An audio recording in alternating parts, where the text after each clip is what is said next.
त्रिकोणी संख्येवरून पाया शोधण्याची पद्धत. 105 ही त्रिकोणी संख्या असून तिचा पाया शोधा. 105 ही आपल्याला त्रिकोणी संख्या दिलेली आहे. त्या त्रिकोणी संख्येला आपल्याला काय करायचं आहे? 2 ने गुणायचं आहे. 105 गुणिले 2 बरोबर काय आलं?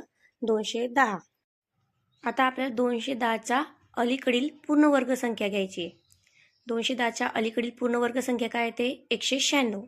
आता आपल्याला काय करायचं आहे? 196चं वर्गमूळ काढायचं आहे. 196चं वर्गमूळ काय आहे? 14. म्हणजेच आपला पाया काय आला? 14.